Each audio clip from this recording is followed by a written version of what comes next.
அவங்க தான் ரொம்ப நேரம் பேசும். நான் அங்கேருந்து வந்தேன், நீ இங்கேருந்து போனேன், நாங்கள் போய் தப்பா உங்கள்கிட்ட இதெல்லாம் கேட்டனா, நீ எங்கேருந்து வந்த எங்கேருந்து வந்தேன் என்னதெல்லாம் எனக்கு தேவை கிடையாது. இப்போது ஆலயத்தில் நீ போனால் போயிடணும், அவ்வளோதான். தேவையில்லாத பேசக்கூடாது. போயிடுறேன், போ, அமைதியாக போயிடும். ஆக்ட் பண்ணுறது தான் அப்படியே இப்படி எதனா ஒன்று பண்ணின்னு இருக்கும். யாருமே இது வரைக்கும் நான் சொல்கிறேன் பாருங்களேன், எந்த பிசாசுமே முடிப்பூச்சி அப்படியே ஆட்டி தவிட மேலாச்சு அது மாதிரிலாம் நான் பண்ணதே கிடையாது. கர்த்தருக்கு ஸ்தோத்திரம். இயேசுவை நான் உங்களுக்கு முன்பதாய் காண்பிக்கிறேன். ஜெபம் மட்டும் பண்ணுவோம், அவ்வளோதான். அது போனால் அது கை கூட வைக்க தேவையில்ல, பிசாசு போகும். தெரியும் இயேசுவின் நாமம் எப்படிப்பட்டதுன்னு சொல்லிட்டு. ஆனால் உங்களுக்கு ஏன் அந்த பயம் வருது? உங்கள் கண்ணுக்கு தெரியுது, என் கண்ணுக்கு தெரியல. ஏன் தெரியுமா? நான் பயப்படுறதுல, அதெல்லாம் என் கண்ணில் மாட்டேன். மாட்டினா பின்னிடுவான் இவன். உங்களை பார்த்தா அந்த பயம் இருக்கணும். இதுகிட்ட மாட்டினா நம்மளை காலி பண்ணுறோம், தோத்திர பலி சொல்லியே நம்மளை காலி பண்ணுறோம் பயம் இருக்கணும். ஆமாவா இல்லையா? இதுகிட்ட மாட்டினா பைபிள் நம்மளை உட்கார வச்சு பைபிள் வசனம் பிரசங்கம் பண்ணோம். இதுகிட்ட எங்கடா மாட்டுறது பாவின்னு ஓடிடணும். உன்னை பார்த்தா அலர்னு ஓடணும். உன்னை பார்த்தா நெருங்கி வருவாய். நெருங்கி வரான்னு என்ன அர்த்தம்? பிசாசு உங்களை பார்த்து நெருங்குறான்னு என்ன அர்த்தம்? நம்மளுக்கு தேவ பயம் இல்லை, அவன் மேலே தான் பயம் இருக்குது. ஏசுக்கு நீ பயந்துனா பிசாசுக்கு எதிர்த்து நிற்ப. அவனுக்கு உன்னை பார்த்தா பயம் இருக்கும், ஓடி போயிடுவான். உனக்கு தான் கேட்குது, அழுகுறது உனக்கு தான் கேட்குது, ஜல் ஜல் ஜல்னு உனக்கு தான் கேட்குது. வா வானுக்கு என்ன எவனும் கூட மாட்டேனே வானு. 1 மணிக்கெல்லாம் எழுந்து போய் திரிகிறேன் நான். எங்க 2 பேருக்கு ஒரு நாள் சத்தம் வந்துச்சு, ஒரு மாதிரி சத்தம் கேட்டுச்சு 2 பேருக்கும். 2 பேருமே எனக்கு மேல அவங்கெல்லாம். நான் போறதுக்கு முன்னாடி இந்த மாதிரி கதவு திறந்து வெளியே நின்றுக்கிறாங்க. நான் சத்தம் கேட்குது, நீங்க காணணும் தான் எனக்கு பயமாயிடுச்சு. அவங்க நம்மளுக்கு மேலே இருக்கிறாங்க, வெளியே வந்து நின்றுக்கிறேன். என்னம்மா ஆச்சு? இல்லை ஏதோ சத்தம் கேட்ச்சு. நான் அதான் பார்க்கறதுக்கு வந்து நீ அதான் உங்களுக்கு வந்துக்கிறேன். இல்லை எனக்கு முதல்ல கேட்ச்சு, அதை யார் எங்கன்னு பார்க்கலாம். இந்த சந்தில் எதுவுமே கிடையாது, சும்மா வா தைரியமா இருந்தா வான்னு கூப்பிடணும். நீங்கள் கர்த்தருடைய பிள்ளைங்க, கிருபைக்கு காத்திருக்கும், பயப்பட மாட்டாங்க. அவருடைய கிருபை பெற்றுக்கொள்ளாதவங்க, ஆண்டவருடைய பயம் இல்லாதவங்களுக்கு தான் பிசாசு பார்த்தா பயம், நாய் பார்த்தா பயம், பேய் பார்த்தா. ஏன் உங்களுக்கு பயம் வருது சொல்லுங்க? ஜெபம் பண்ணுறதுக்கு என்னங்க பயம்? பைபிள் தூக்கின்னு வரவங்களுக்கு என்ன பயம் இருக்குது? தலையில் முக்காடு போடுங்க, உங்களுக்கு என்ன பயம் இருக்குது? உங்களை பார்த்து யாரும் பயப்படாம இருந்தால் போதும். நம்மளுக்கு என்னங்க பயம் வேண்டியது இருக்குது? அவனை கூப்பிடணும், வாடா கொண்டி வான்னு கூப்பிடுங்க. பிசாசுக்கு எதிர்த்து நில்லுங்க, அப்பொழுது அவன் என்ன பண்ணுவான்? உங்களை விட்டு ஓடி போயிடுவான். அது நம்ம உங்க காதில் தான் கேட்குது, ஜல் ஜல்னு கேட்குதுன்றது கேட்குது. ஃபோன் எதோ வைப்ரேட்டில் போட்டுக்கிறீங்களா பாருங்க, அதான் அது கேட்டு கூட எனக்கு ஏதோ கிரு கிருன்னு கேட்குது காதில். தலைமாட்டில் வச்சுங்க பத்திரமா ஃபோனை, கிரு கிருன்னும். பயம், கர்த்தருக்கு பயப்படுகிற பயம் பிசாசை விரட்டிடும். நீங்கள் கர்த்தருக்கு பயப்பில்லை, அவருடைய கிருபைக்கு காத்து இல்லைன்னா அவன் உங்களை ஏறி மேய்ச்சிட்டு போயிடும். பேய் அமுகுதா? நிறைய பேர் சொல்லுங்க, என்ன அமுகிதையா? ஏறி உக்காந்துச்சு மேலே. என் மேலே ஒரு நாள் கூட ஏறி உக்காரலையா அந்த பாவி? வரமாட்டான். அவனுக்கு எப்படி தைரியம் இருக்குது அவனுக்கு? என்ன அமுக்கணும்னு நினைக்க முடியாது, என்ன அமுக்க முடியாது.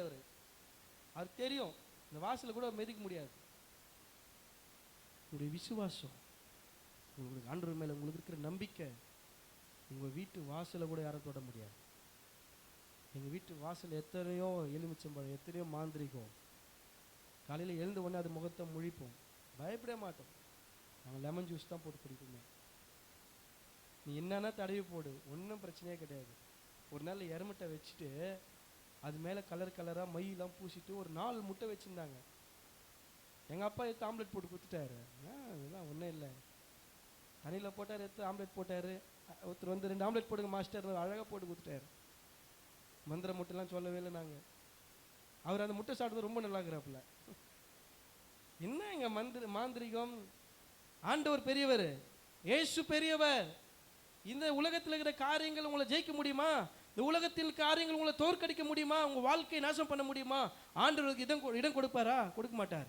நீ கர்த்தருக்கு பயந்து அவர் கிருபைக்காய் காத்திருந்து அவர் மீது விசுவாசமா இருந்தீனா இதெல்லாம் உங்களை விட்டு ஓடி போயிடும். அல்லேலூயா. அவர் கிருபைக்காய் காத்திருக்கிற மேல கர்த்தர் என்ன பண்றாரு?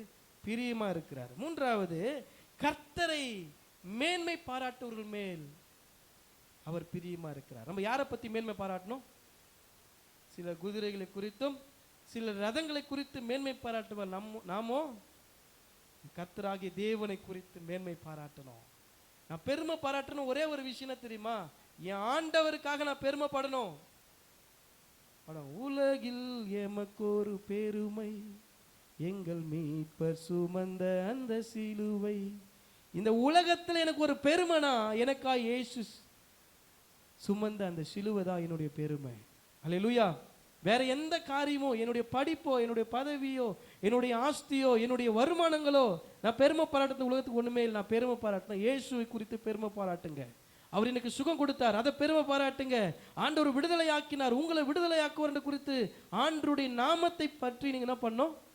பெருமை பாராட்டணும். கர்த்தரை குறித்து தான் பெருமை பாராட்டணும். உலகத்தில் இருக்கிற ஐஸ்வர்யத்தை குறித்தோ நம்முடைய நகை பணத்தை குறிச்சோ 10 சவரம் வச்சுக்கிறேன்னா 2வது நாளே வருவோம் கொஞ்சம் கூட வச்சுட்டு கொடுக்குறேன்னு. நீங்க பெருமை பாராட்டினீங்கன்னாவே பிரச்சனை தான். சும்மா சொல்றேன் பாருங்க. ஒருத்தர் என்ன பண்ணிட்டாரு, திடீர்னு ஃபோன் பண்ணாரு. ஐயா சோத்துறங்க ஐயாண்ணா. சோத்திரம் பிரதர், சொல்லுங்க பிரதர், எப்படி இருக்கிறீங்க? நல்லா இருக்கிறேன் பிரதர். நீங்க எப்படி இருக்கிறீங்க? நல்லா இருக்கிறேன் பிரதர். என்னை யார் தெரியுதான்னு கேட்குறேன். எனக்கு யாருனே தெரியல பிரதர் உங்களை அப்படின்னு. உங்களுக்கு வந்து என்ன தெரியாது, ஆனால் எனக்கு உங்களை நல்லா தெரியும் அப்படின்னாரு. அப்படியா பிரதர்? பரவாயில்ல பிரதர். எப்படி பிரதர்னா, நான் தான் யூடியூப்லலாம் பார்த்துன்னுக்கிறேனே உங்கள் ஷார்ட்ஸ் எல்லாம் அப்படின்னா. அப்படியா, ரொம்ப சந்தோஷம் பிரதர். நல்லா பண்ணுறீங்க பிரதர். நான் நல்லா பண்ணுறேன், தேங்க்யூ பிரதர், கர்த்தருக்கு ஸ்தோத்திரம், எல்லாம் ஆண்டவர் தான் பிரதர். ஆமாம் பிரதர், நல்லா சப்ஸ்கிரைப்ஸ்லாம் இன்க்ரீஸ் ஆகிட்டுக்குதே. ஆமாம் பிரதர். நிறைய பரவாயில்லையே, உனக்கு எல்லாம் நல்லா வருமானம் போலக்குதே அப்படின்னாரு. அப்படிலாம் இல்லை பிரதர்னு. என்ன உங்களுக்கு என்ன தேவை, எதோ உங்களுக்கு தேவை இருக்குதுன்னு நினைக்கிறேன், யாருன்னே தெரியல, நீங்கள் பேசுகிறீங்க அப்படின்னா உங்களுக்கு ஏதோ தேவை இருக்குது, அதுக்காக எனக்கு ஃபோன் பண்ணியிருக்கிறீங்க, உங்களுக்கு என்ன வேணும்னு கேட்டேன். ஒரு 1000 ரூபாய் இருந்தால் அனுப்புங்க பிரதர்னு. யாருன்னே தெரியாத ஆள். இப்போ தான் பயமாகுது, ஏன் இதெல்லாம் போடுறோமோன்ட்டு. இவங்க அதை பார்த்துட்டு நினைக்கிறாங்க இவங்க பெரிய ஆளுங்க பொழுகுது. இதனால என்ன பண்ணுது, வருமானம் வருதுன்னு ஃபோன் பண்ணிட்டு 1000 ரூபாய் கொடுங்க பிரதர். நீங்கள் தான் யூடியூப்பில் நேராக கவர்னர் பிரதர், அந்த மாதிரிலாம் இல்லை அப்படின்னு சொன்னால், இல்லை எனக்கு தெரியும், 1000 ரூபாய் அனுப்புங்க. அந்த மாதிரிலாம் யாருக்கும் அனுப்புறது இல்லை. நீங்கள் யார் நான் பார்த்ததும் கிடையாது, உங்களை யாருன்னு எனக்கு தெரியல, உண்மையாக உங்களுக்கு என்ன தேவைன்னு எனக்கு தெரியல அப்படின்னு. இல்லை குழந்தைக்கு ஃபீஸ் கட்டணும். 1000 ரூபாய் ஃபீஸ் கட்டுற ஸ்கூல் எந்த ஸ்கூல்னு கேட்டேன். அது எந்த ஸ்கூல் அது தெரிது, நீங்கள் என்னது கேட்குறீங்கன்னு. யார் ஸ்கூலில் குழந்தை இருக்குதா, இல்லை அவர் ஸ்கூலில் இருக்குது யாருன்னே தெரில. அவனோ ஃபோன் பண்ணி 1000 ரூபாய் கேட்குறாங்கிட்ட. சரி யாரோ தெரியாத கேட்டாங்க, நம்ம கேட்கலான்னு கேட்டுட்டு போகிறீங்க. யாருன்னா அவன் யாருன்னே தெரியும், ஃபோன் பண்ணி 1000 ரூபாய் கொடு அப்படின்னு கேட்குறான். உரிமையாக கேட்குறான், 1000 ரூபாய் கொடுங்க, 1000 ரூபாய் அனுப்புங்க அப்படின்னு. இப்போ இது என்னன்னா, ஒருவேளை எனக்கு தோணுச்சு, இது ஒருவேளை இதெல்லாம் பார்த்து அவங்க பெருமையாக நினச்சிக்கிறாங்க போல அப்படின்னு. அப்போ தான் எனக்கு தோணுச்சு, இதெல்லாம் ஒன்றுமே கிடையாது, இந்த உலகத்துக்குரிய காரியங்கள். இது ஒரு நற்செய்தி. 4 பேர் இந்த வார்த்தை கேட்டு மனமாற்றம் அடையணும். இந்த வார்த்தையை கேட்டு 4 பேருக்கு அது பிரயோஜனமா இருக்கணும். இந்த வார்த்தையை கேட்டு என் வாழ்க்கை மாறுச்சு, இந்த சாட்சி கேட்டு என் வாழ்க்கை மாறுச்சு, இந்த வசனத்தை அவங்க பேசுறதை கேட்டு கர்த்தர் என்னோட பேசினதுக்காக தான் அதெல்லாம் திரையிடப்படுகிறது, தவிர பெருமை பாராட்டுறதுக்கு இல்லை, பெரிய ஆளுன்னு காட்டிக்கிறதுக்கு கிடையாது. என்னைக்குமே இது இங்க இருக்கிற வைக்கணும், அதுக்கப்புறம் எங்க என்ன நம்மளுக்கே தெரியாது. அதனால இந்த உலகத்துல நம்ம பெருமை பாராட்டுனா கர்த்தரை குறித்து என்ன பண்ணுங்க, பெருமை பாராட்டுங்க. எரேமியா தீர்க்கதரிசன புஸ்தகம் 9ஆம் அதிகாரம் 24வது வசனத்தை நம்ம வாசிப்போம். மேன்மை பாராட்டுகிறவன் பூமியிலே கிருபையையும் நியாயத்தையும் நீதியையும் செய்கிற கர்த்தர் நான் என்று என்னை அறிந்து உணர்ந்திருக்கிறதை இவைகளின் மேல் மேன்மை பாராட்ட கடவன் என்று கர்த்தர் சொல்லுகிறார். இவைகளின் மேல் பிரியமா இருக்கிறேன் என்று கர்த்தர் சொல்லுகிறார். மேன்மை பாராட்டுகிறவன் பூமியிலே கிருபையும் நியாயத்தையும் நீதியும் செய்கிற கர்த்தராகிய ஆண்டவரை குறித்து தான் மேன்மை பாராட்ட வேண்டும். வேற எதை பற்றியும் மேன்மை பாராட்டாதீங்க. சின்ன பிள்ளைங்களா, குழந்தைகளா, வாலிப தம்பி தங்கச்சி, உங்ககிட்ட இருக்கிற எந்த காரியத்தை குறித்து மேன்மை பாராட்டாத.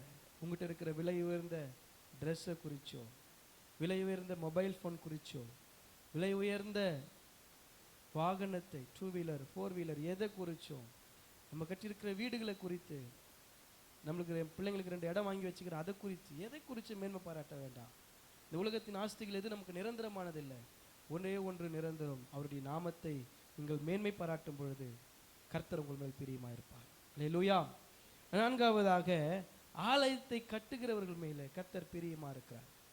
யார் மேல பிரியமா இருக்கிறாரு? ஆலயத்தை கட்டுறவங்க மேல கர்த்தர் பிரியமா இருக்கிறார்.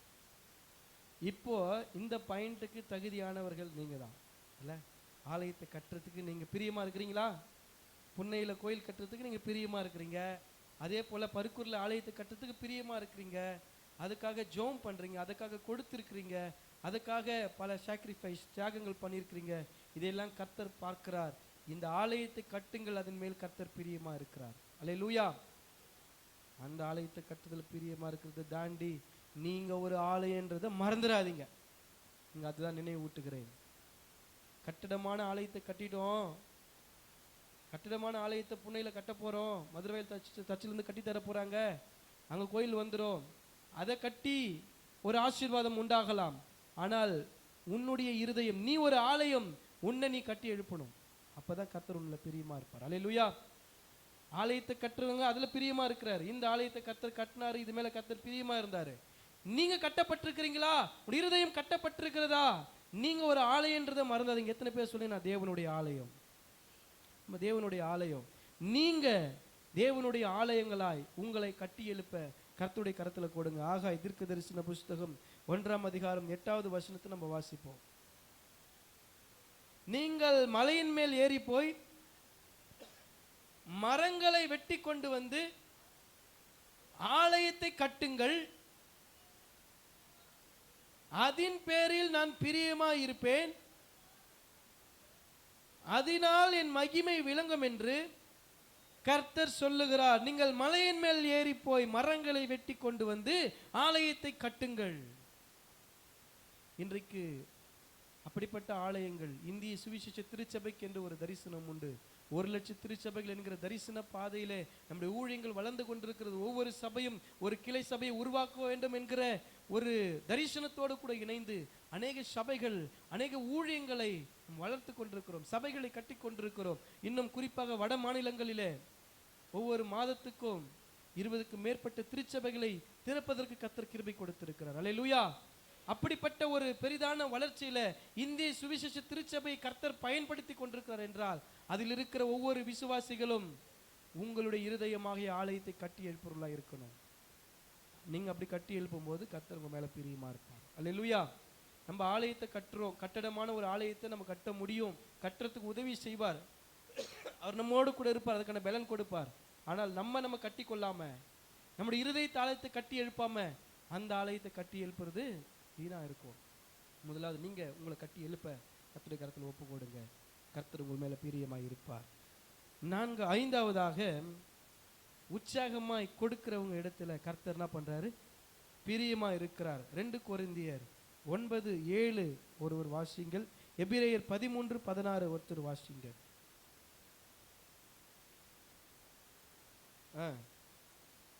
கட்டாயமாயும் அல்ல, தன் மனதில் நியமிக்கிறபடியே கொடுக்க கடவன், உற்சாகமாய் கொடுக்கிறவனிடத்தில் தேவன் பிரியமாய் இருக்கிறார். உற்சாகமாய் கொடுக்கிறவனிடத்தில் தேவன் பிரியமாய் இருக்கிறார். உற்சாகமாய் கொடுக்கிறது என்று சொன்ன உடனே காணிக்கை தான் நம்ம மைண்டுக்கு வரும். ஆமா தானே? ஐயாக்கு எதனா வெயிட்டா கொடுத்துட வேண்டியதான், சர்ச்சுக்கு எதனா வெயிட்டா கொடுத்துருதான். உற்சாகமா கொடுக்கிறதுன்றது முதல்ல உற்சாகமா நம்ம யாரை கொடுக்கணும்?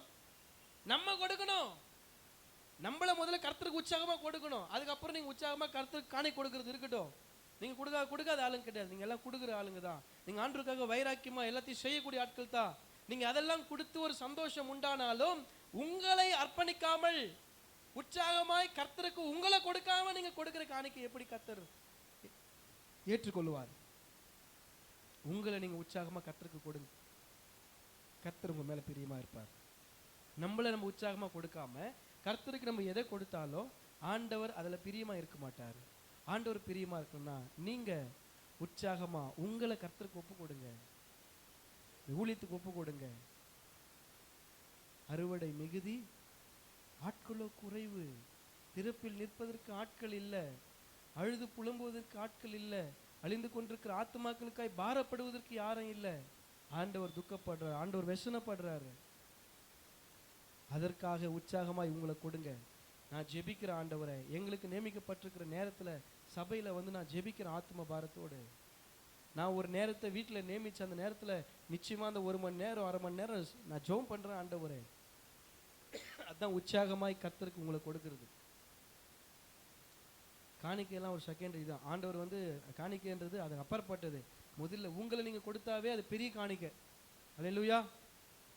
ஆண்டவருக்கு பெரிய காணிக்கை என்ன தெரியுமா? நீங்கள் தான். உங்களை விட பெரிய காணிக்கை இந்த உலகத்தில் வேறு எதுவுமே இல்லை. அவர் உங்களை தான் நேசிச்சிருக்கிறாரு, உங்களை தான். ஏன்னா அவர் கிரியமா அவர் கொடுத்துட்டாருல்ல. அவரை நமக்காக அவர் கொடுத்ததுனால அவருக்காக நம்மளை அவர் கொடுக்கணும். புரியுதா இல்லையா உங்களுக்கு? அவரு நமக்காக தன்னையே கொடுத்தார், நம்ம அவருக்காக நம்ம கொடுக்கணும். அல்லேலூயா. இதுதான் உற்சாகமா கொடுக்குது. இதுதான் உன்னை கொடு மகளே, எனக்கு போதும். உன் இருதயத்தை கூட எனக்கு போதும். உன் சிந்தையை எனக்கு கூட போதும். உன் கண்களை எனக்கு கொடு, உன் செவி எனக்கு கொடு. உன் வாயிலிருந்து வர வார்த்தைங்க நல்ல வார்த்தை, அது எனக்கு கொடு, எனக்கு அது போதும். சோத்திர பலிகள் எனக்கு கொடு. எனக்கு நான் உற்சாகமா இதுதான் எதிர்பார்க்கிறேன். ஆண்டவர் சுகந்த வாசனையாக வாசித்த எபிரேயர்ல ஆண்டவர் பலியிடுகிறத பத்தி பேசுகிறார். ஒரே ஜீவ பலியாக ஆசாரியர்கள் கொண்டு போய் அதை பலியிட்டு அதன் ரத்தத்தை பலிபீடத்தில் தெளித்து பாளையத்துக்கு புறம்பாய் கொண்டு போய் அதை சுட்டெரித்து சுகந்த வாசனை பலியை கொடுக்குறாங்க. ஆனா ஆண்டவர் சொல்றாரு, எனக்கு உகந்த தூய பலியாக, எனக்கு உகந்த காணிக்கையாக நீங்க உற்சாகமாய் கொடுக்க வேண்டியது உங்களுடைய சரீரத்தை, உங்களுடைய இருதயத்தை எனக்கு பலியாய் கொடுங்க. அல்லேலூயா. என்ன சொல்றாருன்னா, உங்க கெட்டதை என்கிட்ட கொடுத்துட்டு என்கிட்ட இருக்கிற நல்லதை நீங்க வாங்கிட்டு போங்கன்ற, வேற ஒண்ணுமே சொல்ல. அல்லேலூயா. உங்ககிட்ட இருக்கிற சாபங்களை என்கிட்ட குத்துருங்க, நீங்க ஆசீர்வாதமா போங்கன்னு கர்த்தர் சொல்றாரு. உங்ககிட்ட இருக்கிற வியாதி என்கிட்ட குத்துருங்க, நீங்க சுகத்தோட போங்கன்னு கர்த்தர் சொல்றாரு. உங்ககிட்ட இருக்கிற மனவேதனை என்கிட்ட குத்துருங்க, நீங்க சந்தோஷமா போங்கன்னு கர்த்தர் சொல்றாரு. உங்க இடத்துல இருக்கிற வனாந்திரத்தை என்கிட்ட கொடுத்துருங்க, என்கிட்ட இருந்து செழிப்பை பெற்று கொண்டு போங்கன்னு கர்த்தர் சொல்றாரு. எதெல்லாம் உங்களுக்கு உதவாதது, உங்க வாழ்க்கையில சரியில்லாம இருக்குதோ அதையெல்லாம் அவரிடத்துல கொடுத்து விட்டு உங்களுக்கு என்ன அவசியமா இருக்கிறதோ அதை அவரிடத்திலிருந்து பெற்றுக்கொண்டு போங்கன்னு கர்த்தர் சொல்லுகிறார். அல்லேலூயா. இதுதான் உற்சாகமா கர்த்தருக்கு கொடுக்கிறது. உற்சாகமா கொடுக்கிறது காணிக்கை மட்டும் கிடையாது, இதுதான். இப்படி கொடுக்கும்போது கர்த்தர் அதில் பிரியப்படுகிறார். அல்லேலூயா. இப்போ சொல்லுங்க, கர்த்தர் உங்க மேல பிரியமா இருக்கிறாரா? அல்லேலூயா. யார் மேலாம் பிரியமா இருக்கிறாரு? நல்ல நடைகளோடு கூட இருக்கிற மனுஷன் மேல கர்த்தர் பிரியமா இருக்கிறாரு. அவர் கிருபைக்காக காத்திருக்கிறவங்க மேல கர்த்தர் பிரியமா இருக்கிறாரு. கர்த்தரை குறித்து மேன்மை பாராட்டுறீங்களா, உங்க மேல கர்த்தர் பிரியமா இருப்பாரு. ஆலயத்தை கட்டுகிறவர்கள், உங்க இருதயத்தை கட்டி எழுப்புறவர்கள் மேல கர்த்தர் பிரியமா இருக்கிறாரு. உற்சாகமாய் உங்களை கர்த்தருக்கு நீங்கள் கொடுக்கும் பொழுது கர்த்தர் உங்கள் பேரில் பிரியமா இருப்பார். இந்த வார்த்தைகளை சிந்தித்து செயல்படுங்கள். கர்த்தர் உங்களையும் குடும்பங்களையும் ஆசீர்வதிப்பார்.